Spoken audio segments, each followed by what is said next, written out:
Auzubillahi minash shaitani rajim. Bismillahirrahmanirrahim. Alhamdulillah Rabbil Alamin.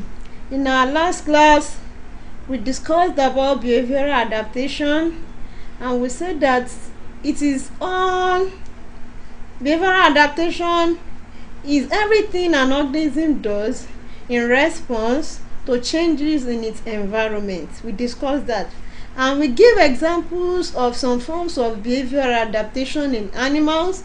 For example, those ones that predators engage in order to catch their prey. It includes the setting of traps, then the ability to overtake their prey, catch them and feed on them.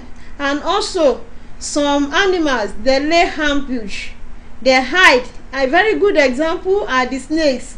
They hide somewhere unnoticed for their prey to come, then they feed on the prey. Then we looked at another behavioral adaptation, which is found in the one that the prey used in protecting themselves from predation.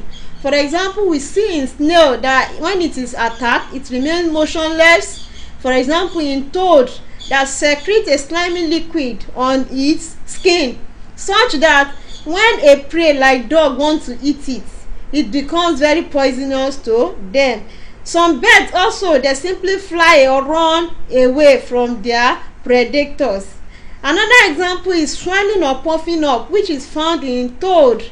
Toad, whenever its prey wants to swallow it, then puff up so that it will be difficult for the toad to swallow it. Some animals, they have stings in them which they use in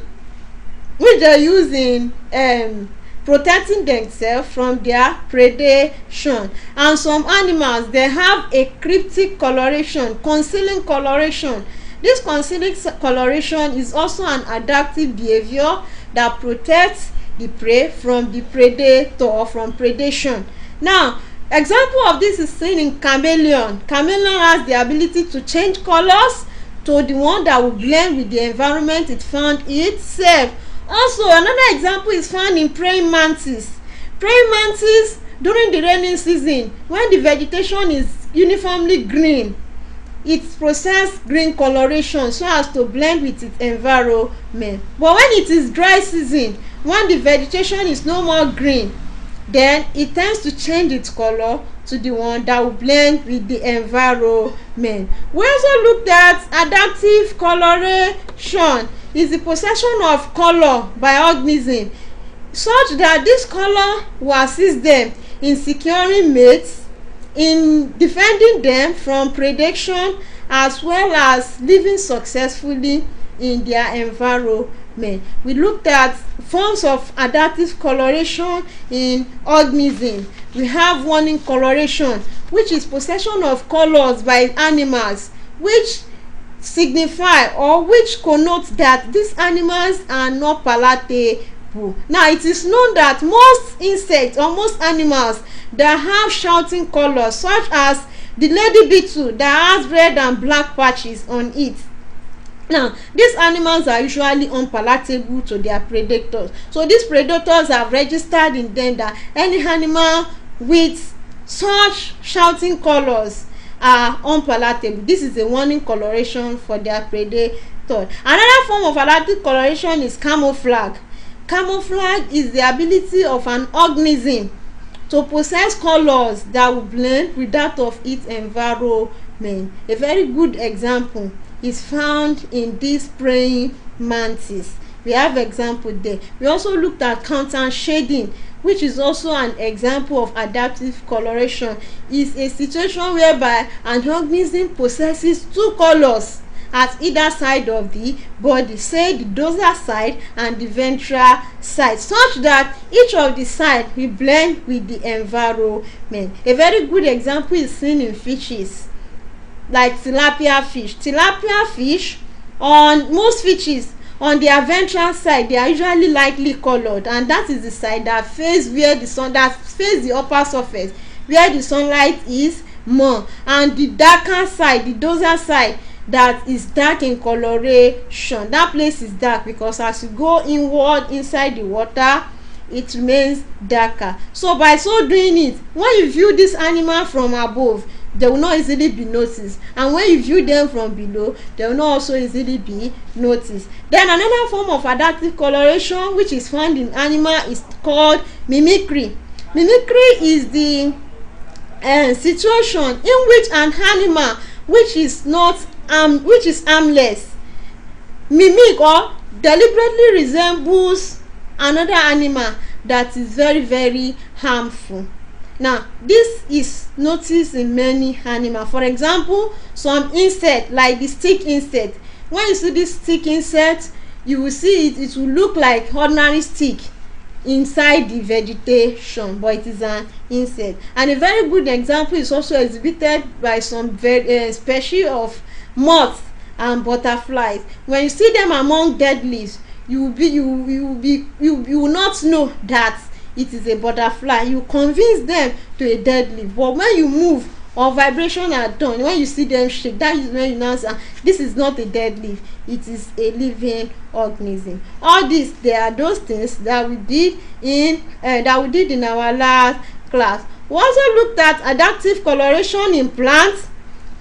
A very good example of adaptive coloration in plants is such that most insect pollinated flowers, they are brightly colored. Why are they brightly colored? They have this coloration so that they will attract insects that will come and pollinate them. Also, we have some insectivorous plants that digest insects so that they will have their own nitrogen share from those digested insects. These insects, they are usually brightly colored such that they will attract insects, and when these insects are attracted, they come to them.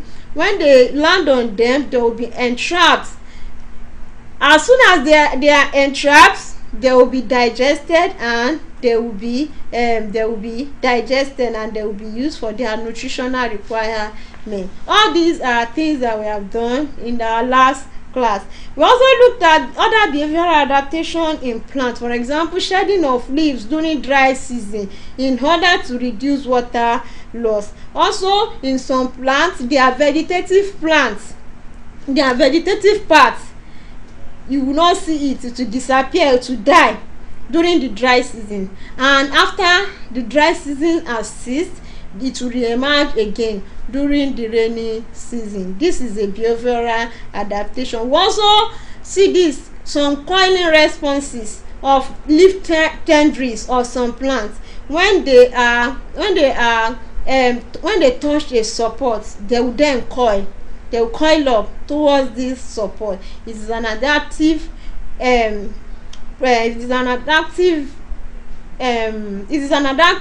behavior for support. All these, they are part of what we did in our last class. We also looked at behavioral adaptation to adverse weather condition. Living organisms, they have come to adapt to their weather condition as it changes. Under this, we have various ways. For example, we have in estivation. Estivation is the process by which that organism reduces the metabolic activity in its body and go to a state of inactivity. It becomes inactive for that period. This adaptation is done to avoid or to stay healthy, to survive long periods of high temperature, long period of drought, and long period of food shortages. We have it, for example, we have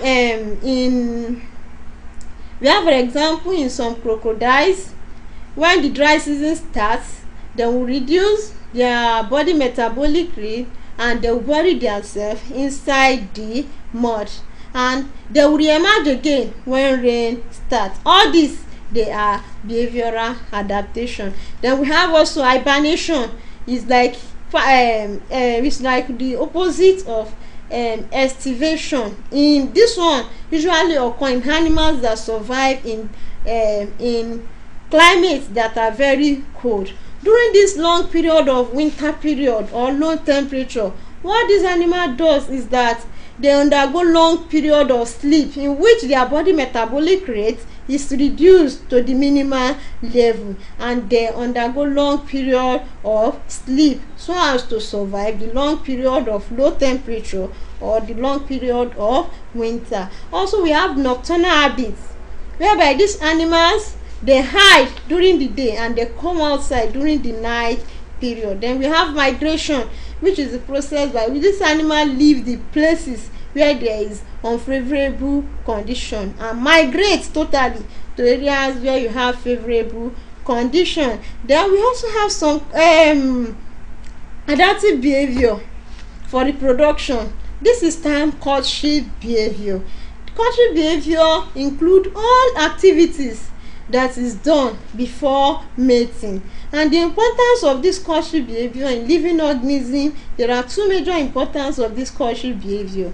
What this courtship behaviour does is that, one, it helps to keep the sexes, the partners, the two partners that want to engage in the mating, it helps to keep them in together. Also, it helps to keep them in the right mood for mating to occur. A very good example form of what courtship behaviour in animals is called pairing up. Pairing up occurs when the two animals that are interested in mating pair up in twos. The male and female, they pair up in twos and they leave the rest and go elsewhere, so that the courtship so that the mating will come to place. Another form of this courtship behaviour used to occur. Sometimes you see it in animals like some insects. It occurs in some insects such as termites, the honeybees. During their nuptial flights, they undergo courtship behaviour in which two of the sexes they pair up and they leave the others in the colony. Now, another form of courtship behaviour is called display. Display is exhibition, attractive exhibition of the male counterpart. When the male counterpart undergo or engage in attractive exhibition of what it has. Now, a very good example of this type of courtship behaviour occurs in some birds, in which the male counterparts display its beautiful coloured feathers. For example, in peacock, it happens there. Then it happens in domestic chicken. They display their beautiful feathers so as to attract the opposite sex. Now, another form of courtship behaviour is called territoriality. In territoriality, what happens is that the organism, for example, in lizard we overrule a particular area, and when it overrule a particular area, another lizard cannot come in that area. There will be one male in that territory and there will be plenty females. If any intruder wants to come out, it will fight the intruder with everything it has. This is a very good example of territoriality. It also occurs in domestic fowl. People that rear domestic fowl, if they are familiar with some females in their area, if a new male hen is brought to that place, the existing male hen will tend to be violent to the new one that is in the environment. It is a courtship behaviour that occurs in these animals. Now, other form of other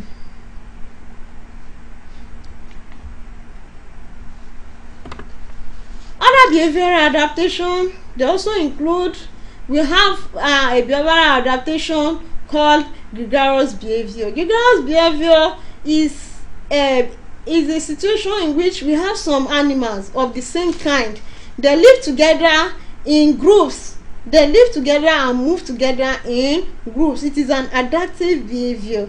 Such animals, they show some social organization. They have some social organization and cooperative behaviour that exist in them. Examples of these animals that live and work in group are, we have elephants. Elephants don't work in they don't work in solitary. They work in group. We have wolves.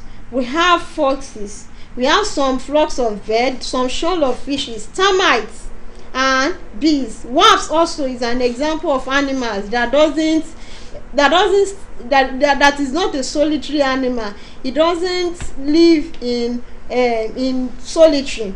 They usually cohabit in group, and in this their group there is a kind of hierarchical structure that is put in place, which we are going to look at subsequently. Now, in this gregarious behavior, it leads us to the topic called social animals. Yes, social animals are animals of the same species that live together cooperatively in an organized community. We have some forms of some animals that they don't stay one on their own. No, their own is that this animal, they are of the same kind and they live together in a cooperative manner in a community. Their community usually is known as a colony.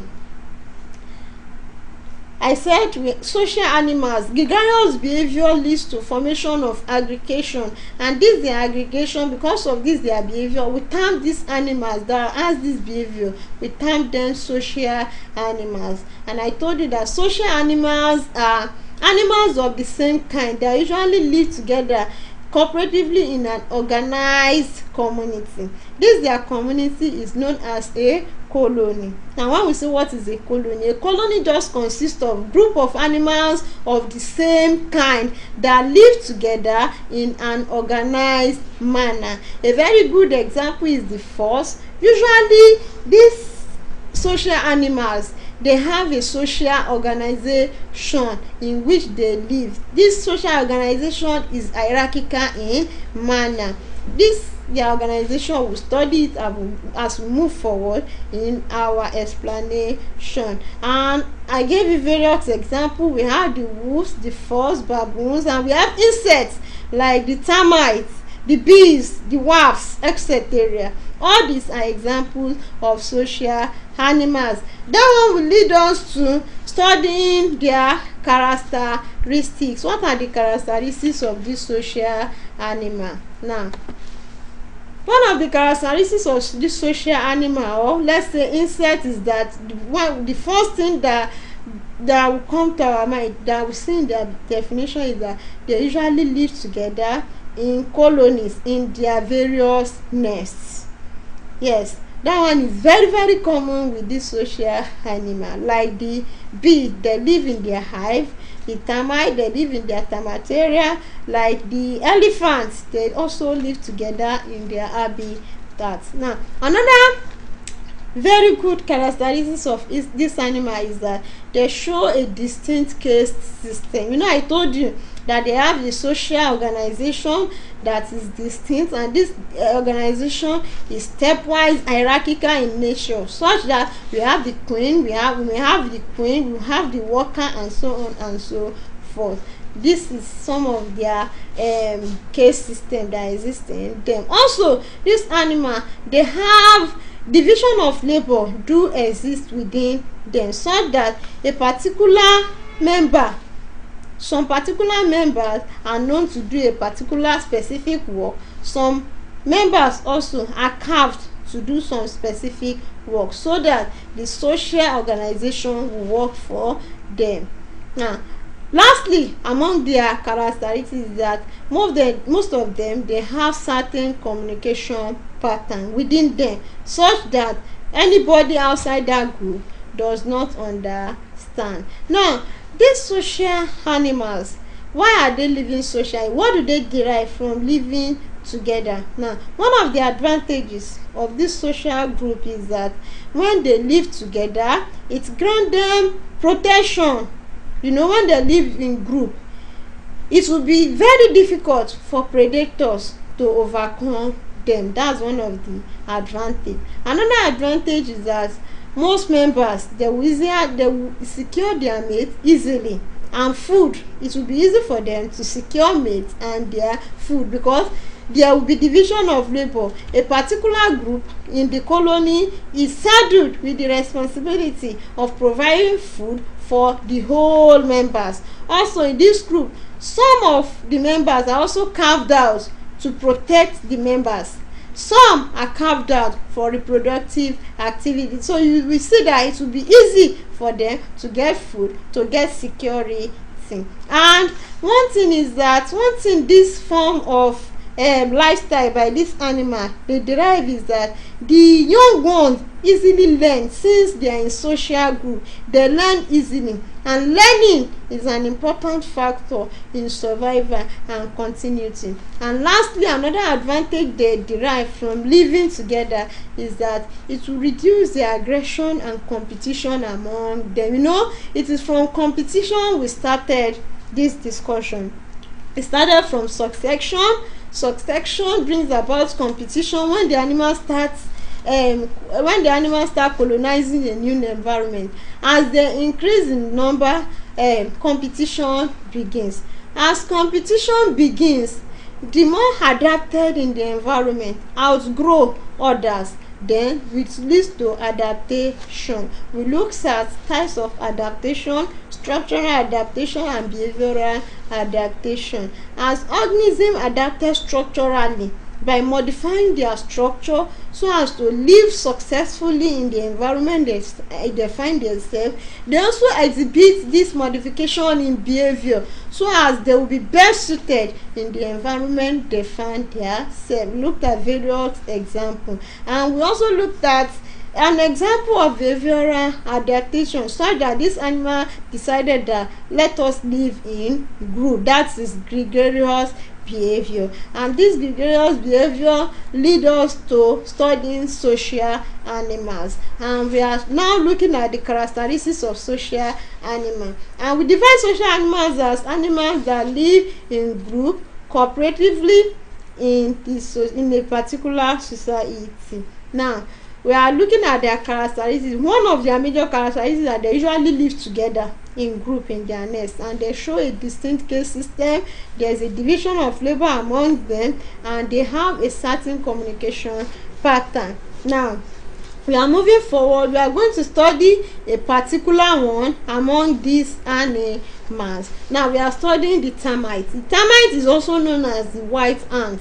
It lives together. They live together in colonies in their nest. Most of their habitats are usually tunnels. These tunnels can be found underground in the soil.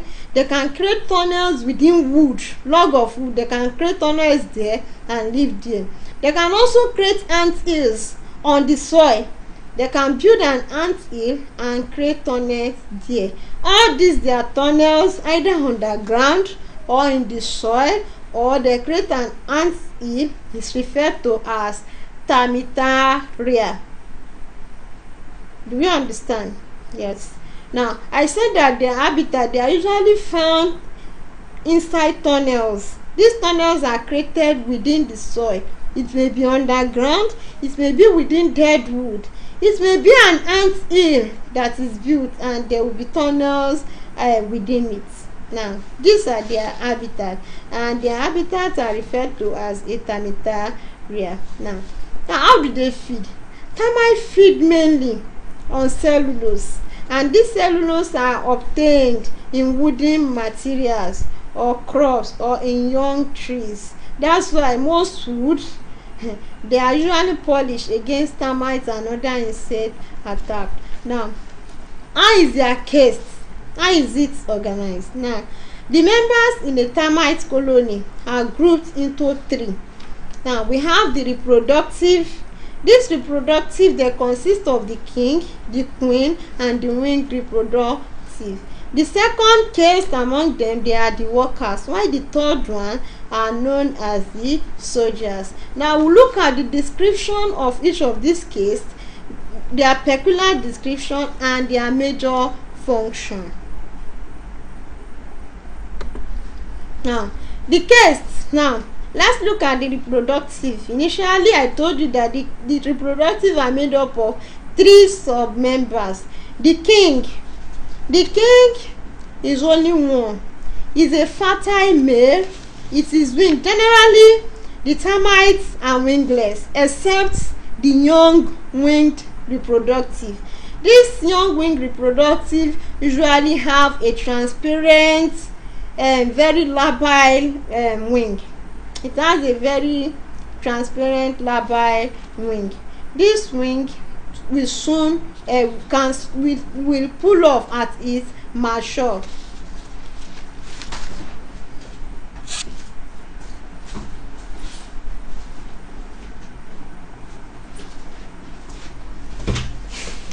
So as I told you that it is only the young winged reproductive that has wing. As I was saying, the king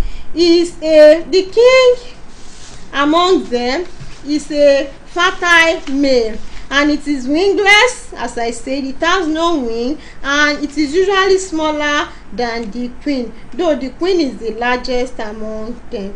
The major function this king perform is that it mates with the queen. That's its major function. Now we are moving to the queen. The queen is a fertile female. It is the largest among the caste. It is the biggest. The abdomen is also swollen because it contains the egg. The major function of this queen is that it mates with the king and lays the egg. That's the major function.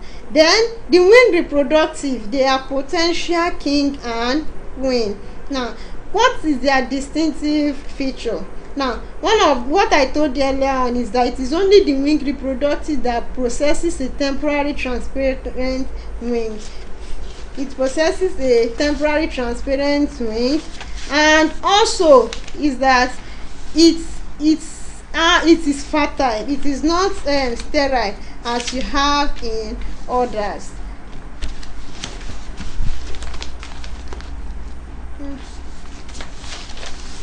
As I was saying, the workers, they are sterile. They are not fertile. They don't possess any wing. They are wingless. And one thing about these workers is that they have well developed mouth parts. They have well developed mouth parts. And one of the things that is peculiar about this worker is that they form majority of the caste. They are very large in number among the caste members. Now the third party, or the third member of the caste, is the soldiers.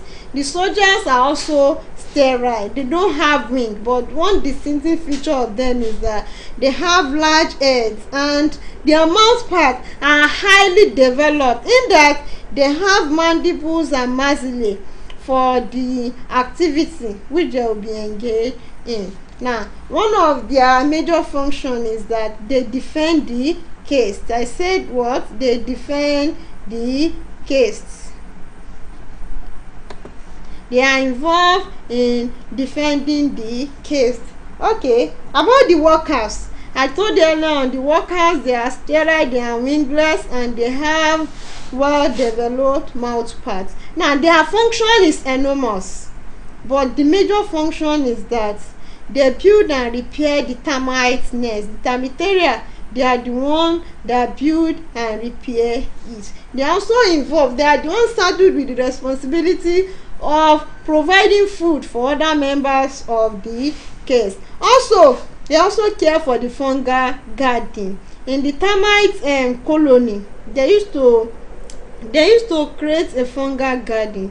In this fungal garden, they cultivate fungus that will help them to digest the wood. So it is these workers that cultivate the fungus that will digest the wood, so that they can have cellulose that they will be feeding on. That is one of the work of the workers. Another work of the workers is also that they care and look after the egg. Once the queen lays its egg, they will collect it, care for it carefully. Also, the young nymph that is coming out, that is developing from the egg, they also care for it and also feed it. Also, they feed the queen in the case, especially they feed it with the regurgitated food, partially digested food from them. They also feed the queen. Remember, I told you that their duty are enormous. One of their duty is that they build and repair the termite nest. They also search for food for the rest of the colony. And the thing is that once the egg is laid, they collect the egg and care for it. Also, the developing nymph coming or developing from the egg, they also care for it and feed the queen as well as other members of the colony.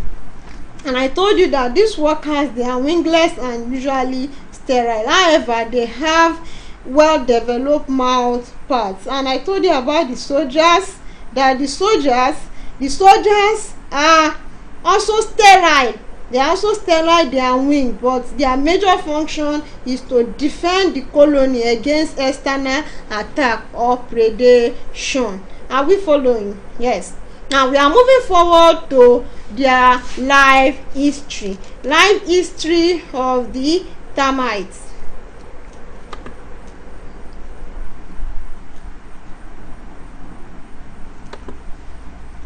Life history of the termites. Now, the termites, they undergo what we describe as incomplete metamorphosis. What did I say? I said incomplete metamorphosis.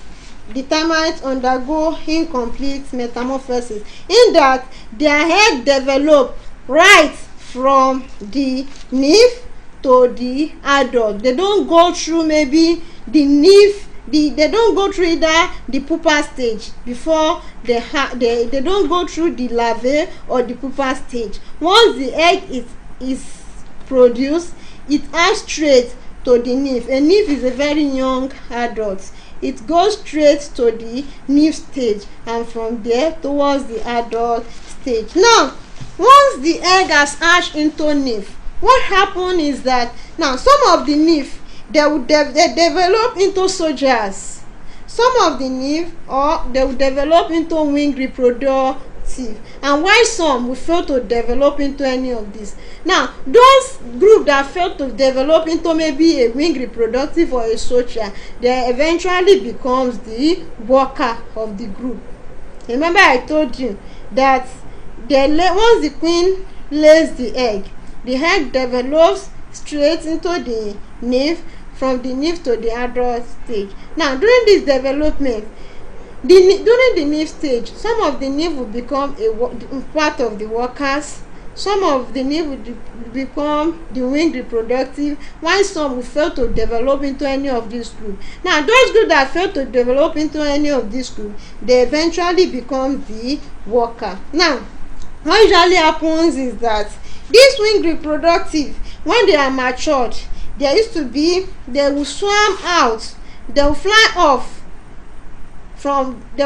of the colony during nuptial wedding.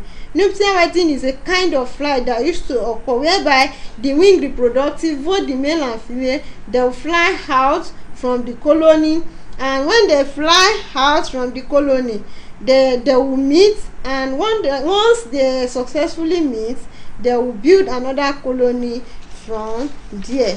Now, what usually happen during this time is that during the nuptial time, as I told you, after the successful mating, the female, the queen will be mate in the mid-air. Once they mate, it will fly out of the colony, from the mid-air out of the colony, and go elsewhere to form another new colony. This is how their life history occurred. Then they used to have a particular communication system. The termites, they have communication system. Now, one of their communication system is that the queen, in the case, has the ability to secrete chemicals. These chemicals are known as pheromones.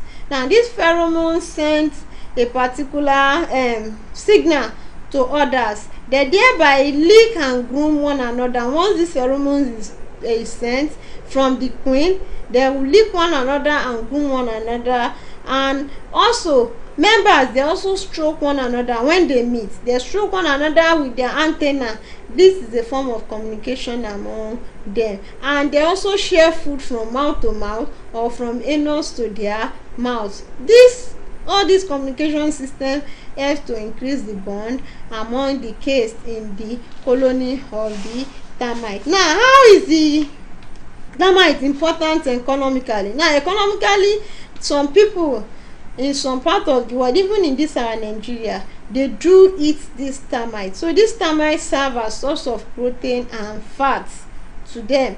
Now, this termite also has the ability to destroy most of our furnitures and timber. You know, I told you they used to digest the cellulose in the wood so as to for their food.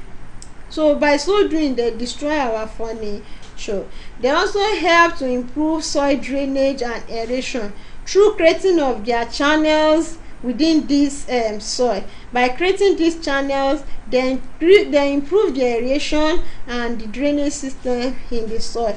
They also may help in maintaining soil fertility, because when they go in search of food, they may carry dead leaves, dead root with them, and as they go through the channels, it will be digested, and as this got digested, it improved the humus in the soil. Their ant hill also is used as building and painting of mud house in some rural area. Also, this their ant hill is also used in painting of table tennis court. Also, the ant hill is also good fertilizer as it contains plenty humus. All these are the economic importance of termites. Now we are moving forward to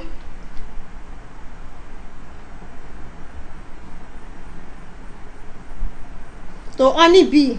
The honeybee is also a social animal. Is an example of a social animal, social insect to be precise. Now, the habitat of honeybee is called hives. It's called hives. This hive is made up of chambers called cells. The hives is made up of different chambers. Each of these chambers are known as cells. Now, how is the caste system organized? Now, in the honeybees colony, it has three distinct castes. We have the queen, the drones, and the workers. Now, in the honeybee, there is always only one queen. It consists of only a queen and some hundreds of drones and thousands of workers. That is how they are distributed. And in the honeybees, all of them possesses wing. Now, how is the description of their caste system? Now, in the honeybee, the queen is a fertile female. It can reproduce, and in the honeybee also, the mouth part is poorly developed in the queen, and it has a sting on it, and this sting can be used continuously, unlike in some others which we will look at. And the function is that it mates with the male and lays egg. That is for the queen in honeybee. Then the second one, which are the drones. The drones consist of fertile male. It consists of fertile male. Yes, the drones consist of fertile male, and they have poorly developed mouth parts. It does not have sting. There is no sting present in the drones.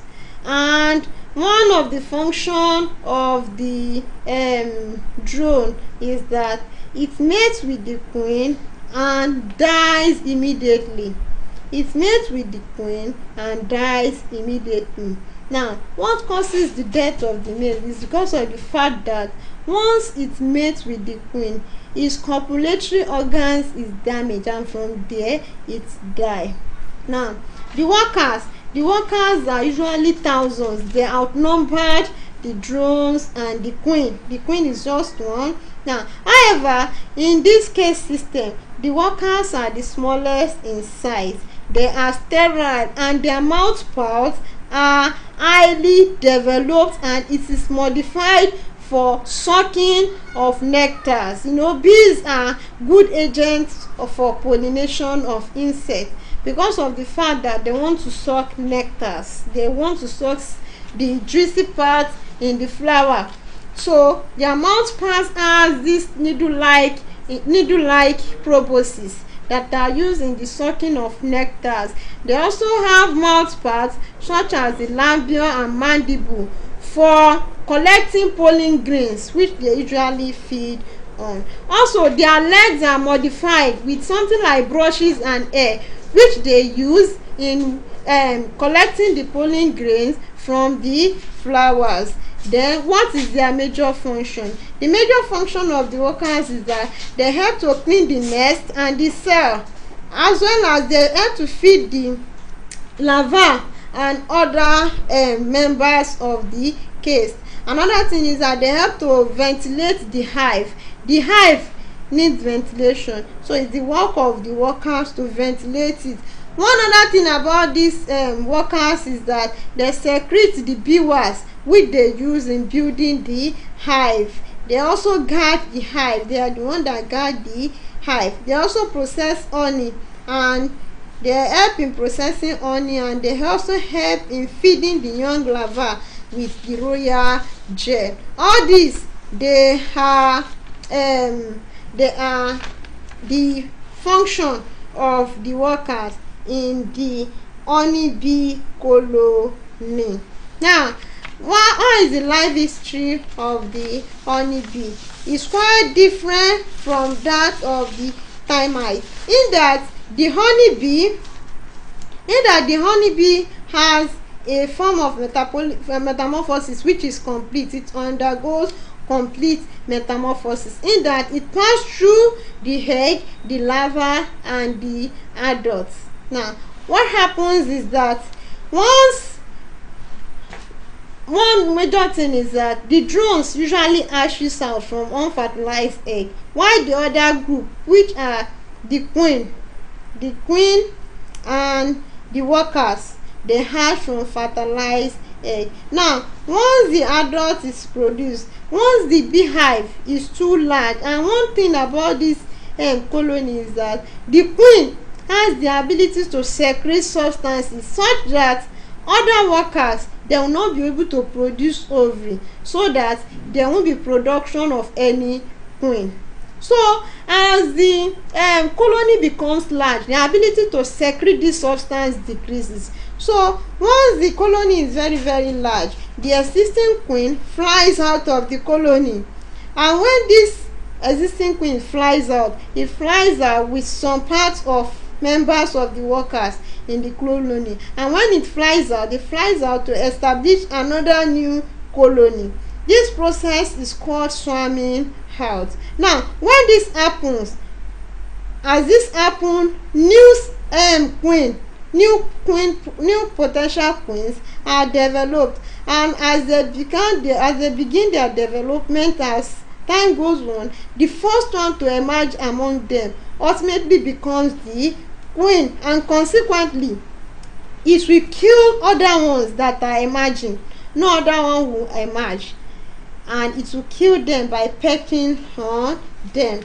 As she does this, as the new queen does this, it will sting them to death. As they die, the next thing she will do is just that she will go into a nuptial flight with the drones available. So all the drones available will undergo a nuptial flight with the succeeding queen. Once they undergo this, the only drone that will be able to mate with this queen in the mid-air will succeed as the after it succeed in meeting with the queen in the mid-air. And I told you earlier, after this copulation, the drone dies off immediately. As the drone dies off, the queen now has a case by which it can carry a spermatozoa on it. Now, she will return back to the colony.